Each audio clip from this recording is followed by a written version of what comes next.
El Señor les bendiga ricamente a todos. Es una alegría estar nuevamente juntos y por supuesto lo hacemos siempre alrededor de la preciosa palabra del Señor. En esta oportunidad vamos a ir al libro de Números y vamos a estar mirando textos de dos capítulos, del capítulo 13 y del capítulo 14. Allí está la historia tan interesante e importante también cuando Moisés envía a espías a reconocer la tierra, aquella tierra que Dios le había prometido a su pueblo, ¿no? Y entonces Moisés le envía a reconocer la tierra que Dios en su momento les había prometido. Y aunque ya Dios les había dado de alguna manera algunos detalles de esa tierra, una tierra realmente donde la producción es buena, donde fluye la leche, fluye la miel, Dios dice, bueno, muy bien, envía entonces a reconocer esa tierra. Y el capítulo 13 Moisés envía, justamente allí está el registro bíblico, donde envía a reconocer la tierra. Y entonces Moisés le va a decir a los espías, bueno, ustedes vayan, fíjense cómo es esa tierra. Miren al pueblo que habita allí en ese lugar, si es fuerte, si es débil, si son pocos, si son muchos, ¿no? Si la tierra es buena o si la tierra es mala, miren eso, en fin, él quería saber todo cómo era esa tierra, ¿no? Así que Moisés envía a 12 hombres, uno de cada tribu. Estos hombres fueron y por supuesto comienzan a reconocer la tierra y después de 40 días dice la palabra que regresaron con el informe. Allí en el capítulo 25 dice la palabra del Señor que y volvieron de reconocer la tierra al fin de 40 días. Capítulo 13 de Número, texto 25, ¿no? Es decir, estuvieron reconociendo esa tierra, terminaron los 40 días y vuelven. Y acá aparece algo muy importante, estimado, que es la visión humana, que siempre está presente, ¿no? Pero también tenemos que decir que la visión humana siempre tiene tendencia a lo débil, a lo limitado y a lo escaso también. Ellos comenzaron a contar lo que vieron. Y en el texto 27 dice la palabra, y les contaron diciendo, nosotros llegamos a la tierra a la cual nos enviaste, la que ciertamente fluye leche y miel, y este es el fruto de ella. Y entonces van a comenzar a contar. ¿Y qué ven? Texto 28, mas el pueblo que habita en aquella tierra es fuerte. Es decir, por un lado se dan cuenta que el fruto de la tierra, eso sí, eso es bueno, realmente es un fruto que produce, que da y es bueno. Pero también, dicen ellos, el pueblo que habita aquella tierra, dice, es fuerte. Y las ciudades muy grandes y fortificadas. Y también vimos allí, dice, a los hijos de Aná, que era un gigante, ¿no? Así que ven un pueblo fuerte, poderoso, ciudades fortificadas, es decir, vieron ciudades bien construidas, vieron hijos de gigante, y esta es la visión que traen, pero es la visión humana que ellos tienen, es decir, lo que sus ojos realmente vieron en ese lugar. Ahora, estimado, Dios de alguna forma siempre actúa más allá de la razón humana y de lo que podemos ver con nuestra limitada visión humana. Y esto es una realidad que tenemos que tener presente. Dios siempre está más allá de la visión humana. Ellos comienzan a creer que están frente a algo malo y que están frente a algo superior a ellos. ¿Y por qué creen esto? Y bueno, porque es un pueblo fuerte, porque sus ciudades son fortificadas, porque allí hay realmente personas que son enormes, que son gigantes. Ahora, todo lo que vemos siempre pertenece al tiempo. Y esto es algo que nosotros tenemos que tener presente, que todo lo que nosotros vemos siempre va a pertenecer al tiempo. Por eso hay que mover la fe y no quedarnos solo con lo que nuestra visión humana pueda alcanzar a visualizar. El apóstol Pablo, que había pasado diferentes dificultades en su vida, y él va a admitir que ha pasado muchas cosas malas en su vida, ¿no es cierto? Pero siempre que eso no le ha, a él, esto es algo interesante, no le ha traído angustia. Es decir, los momentos conflictivos que él vivió, los momentos malos de desagrado en su vida, no le han traído angustia a él, no le han traído desesperación, no le han traído desamparo ni destrucción en su vida. Y entonces él les escribe a los corintios y le va a decir algo importante en relación con esto, con mirar lo que vemos, con mirar la situación que nos rodea, con solo visualizar que muchas veces las dificultades, la adversidad y las cosas que estamos viviendo son negativas y quedarnos solo con eso. Él les escribe a los corintios y le dice, no mirando nosotros las cosas que se ven, sino las que no se ven. Porque las cosas que se ven son temporales, pero las que no se ven, dice él, son eternas. Y este es el gran detalle. Todo, estimado, lo que nosotros vemos pertenece al tiempo, siempre. Todo lo que ven nuestros ojos pertenece al tiempo.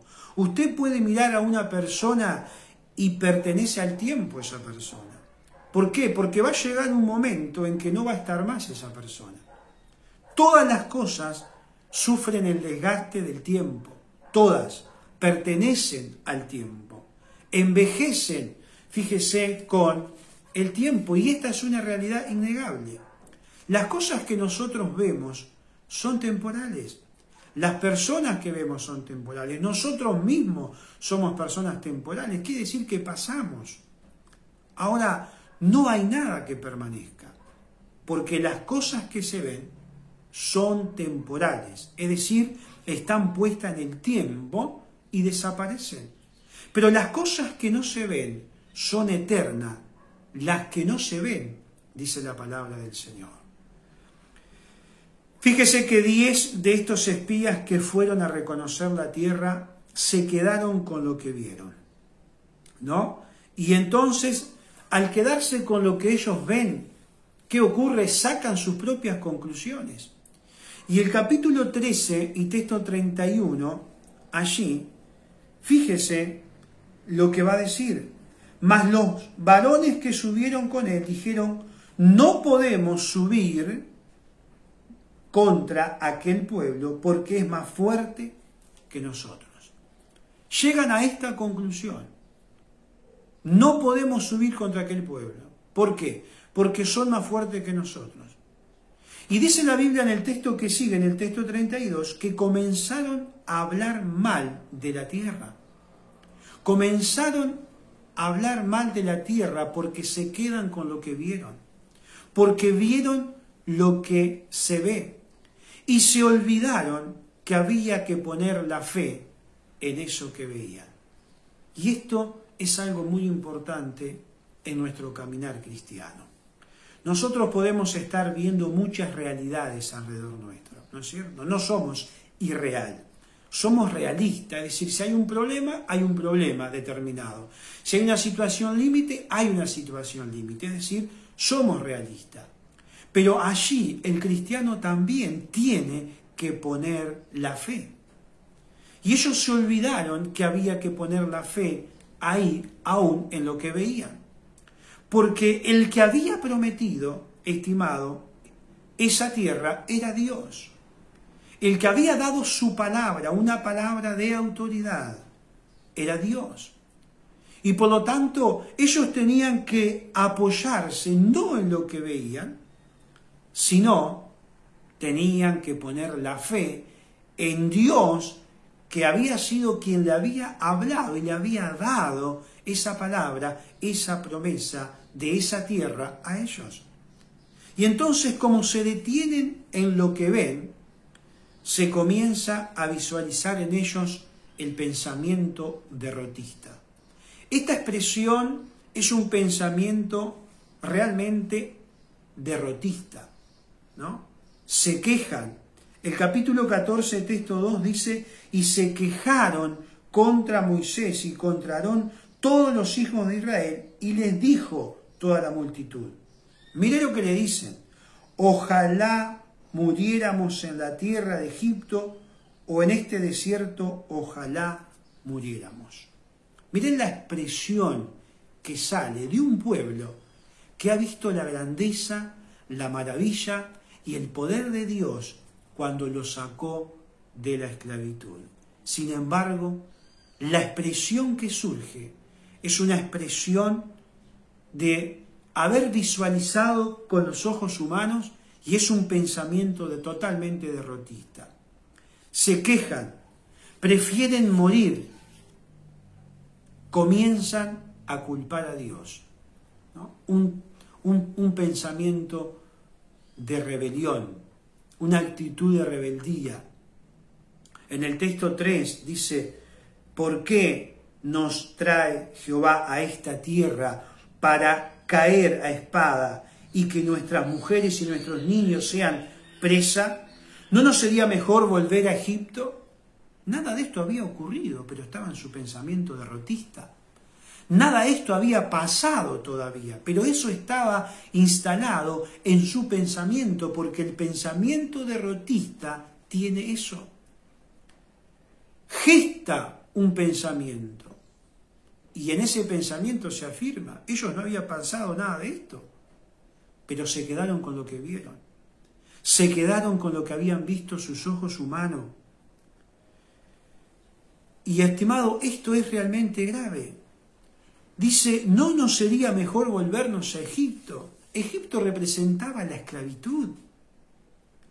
Y ellos, sin embargo, estaban teniendo un pensamiento de deseo hacia la esclavitud. Querían volver a la esclavitud, y esto es terrible. Y esto nos habla de una visión humana, de un pueblo que se queda mirando lo que ve. Simplemente eso. Cuando Pablo escribe a los Gálatas, y les dice en el capítulo 3, oh Gálatas insensatos, ¿quién os fascinó para no obedecer a la verdad? Y luego le dice, ¿tan necios sois? Habiendo comenzado por el Espíritu, ¿ahora van a terminar por la carne? Este pueblo había visto el poder en acción de Dios, liberándolos de un pueblo de 400 años de esclavitud, como tuvieron en Egipto. Se habían olvidado de eso. Y Pablo, en este pensamiento, es exactamente la misma idea. Es decir, en otras palabras, le está diciendo a ese pueblo: ustedes quieren volver a la esclavitud, quieren volver a lo de antes. Mejor volver a Egipto, dice este pueblo. Y Pablo dice, comenzaron por el Espíritu, le dice a los Gálatas, ¿no? ¿Van a ir para atrás? Este pueblo quería ir para atrás con este pensamiento. ¿Van a terminar en la esclavitud? Y Pablo le dice a los Gálatas, ¿ustedes van a terminar en la carne nuevamente? Haciendo los deseos de la carne. ¿Van a estar nuevamente esclavos? Sabemos que la voz bíblica para definir la carne está relacionado con lo débil, con lo pobre, con lo débil, con lo pecaminoso. Entonces, ¿qué es lo que hay que hacer frente a esto? No quedarme con lo que se ve, no quedarnos con lo que se ve, sino con lo que no se ve. Y ahí está el gran detalle de la vida de fe, de la vida cristiana.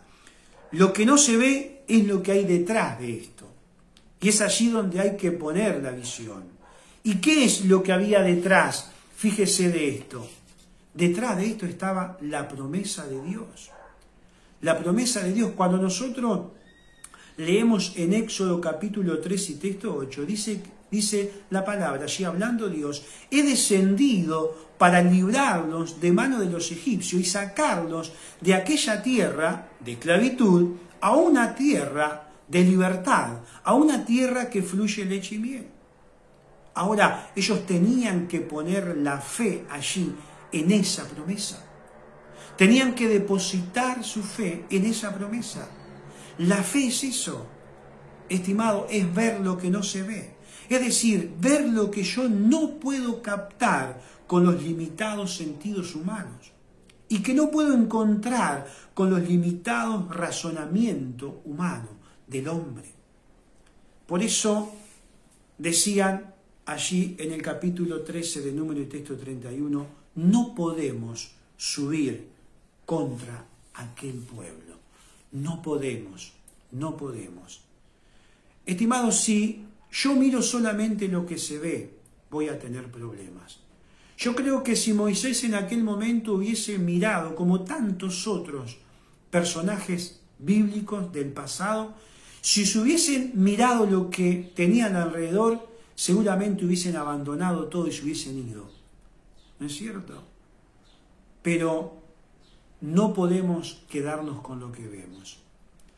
Y la gran pregunta es, ¿qué es lo que estamos mirando en este tiempo?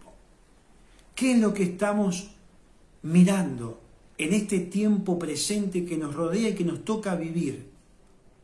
Allí habían dos hombres diferentes, y es importante destacarlos, Josué y Caleb. Y en el capítulo 13 de Números y en el texto 30, Caleb dice que hizo callar al pueblo, ¿no? Hizo callar a este pueblo. Y fíjese lo que él dice.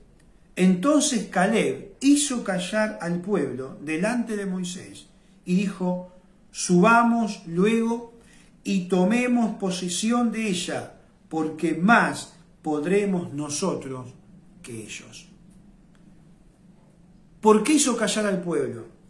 Subamos. ¿Por qué? Porque podemos.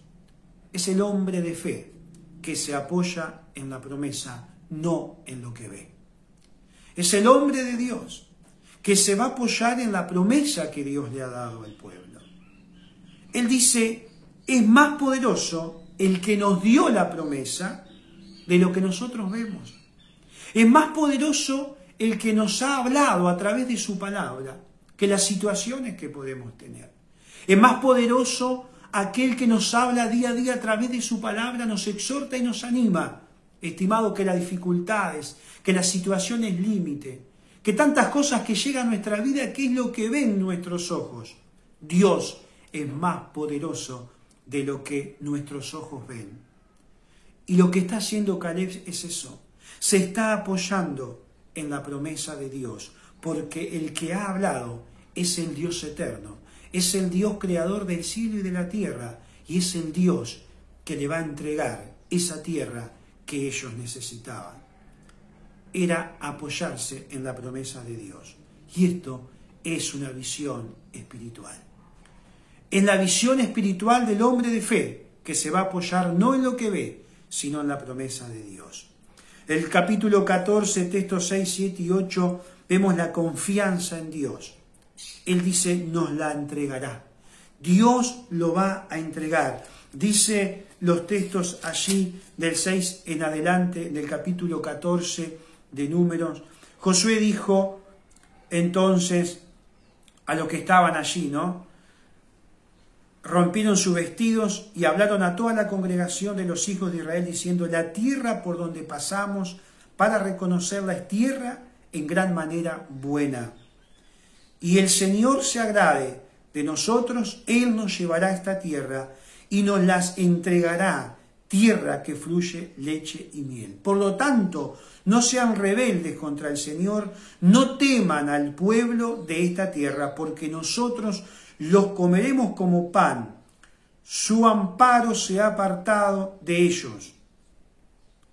Dice, y con nosotros está el Señor. No temáis. Miren las palabras del hombre de fe, del hombre de Dios. Reprenda al pueblo, porque el pueblo está en una actitud de rebeldía y necesita la reprensión. Con nosotros está el Señor, no teman. ¿Qué está haciendo? Está afirmando la presencia de Dios con los suyos. Versículo 10, no escucharon. Cuando leemos el versículo 10, dice, allí entonces toda la multitud habló de apedrearlos. Miren la actitud que tenían. No escucharon. Y entonces interviene el Señor. Allí inmediatamente interviene el Señor. Y dice la Biblia que la gloria del Señor se mostró ¿no? Dice, pero la gloria de Jehová se mostró en el tabernáculo de reunión a todos los hijos de Israel. Interviene directamente el Señor. La gloria se mostró. Luego en los textos 11 y 12 viene la molestia de Dios con el pueblo y dice, ¿hasta cuándo no me van a creer? ¿Hasta cuándo no me van a creer con todo lo que han visto? Pero siguen incrédulos. Y Moisés tiene que interceder por el pueblo. Luego responde el Señor, y allí en el versículo 24, Caleb dice la palabra que tenía otro espíritu. Y entonces decidió ir en pos de mí, dice el Señor. Vio en Caleb otro espíritu.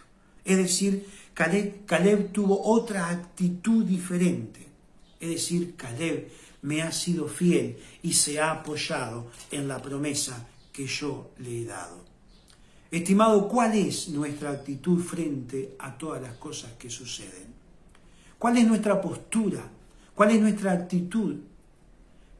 ¿Miramos y nos quedamos con lo que vemos o nos vamos a apoyar en la palabra del Señor? Nos vamos a apoyar en la promesa del Señor. ¿Vamos a accionar realmente la fe? Dice los textos 36 y 37 que murieron toda esta generación, ¿no? Es impresionante. Aquellos varones que habían hablado mal de la tierra, dice, murieron de plaga delante del Señor, ¿no? Moisés envió a reconocer la tierra y que al volver habían hecho murmurar contra él toda la congregación, desacreditando aquel país. Pero dice el texto 38 que Josué y Caleb, dice, hijos de Nun, y Caleb, hijo de Jefone, quedaron con vida de entre aquellos hombres que habían ido a reconocer la tierra. Los únicos Dios de toda aquella generación que entraron a la tierra prometida. ¿Por qué? Porque tuvieron una actitud diferente. ¿Por qué? Porque no se quedaron con lo que vieron, sino se apoyaron en la promesa del Señor. Siempre, estimado, habrá dos visiones frente a todo lo que nos pase en la vida.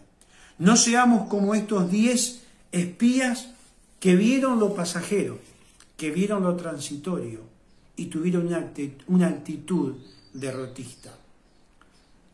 Seamos como Caleb y Josué, que se pararon en la promesa de Dios, le creyeron a Dios y vieron y pudieron vivir para contar realmente la grandeza del Señor. Demos gracias a Dios por esta su palabra y que nuestra visión sea una visión que se extienda a aquellas cosas que no se ven y no quedarnos solo con lo que vemos, sino aprender a apoyarnos cada día en las promesas del Señor para cada una de nuestras vidas. Que Dios les continúe bendiciendo.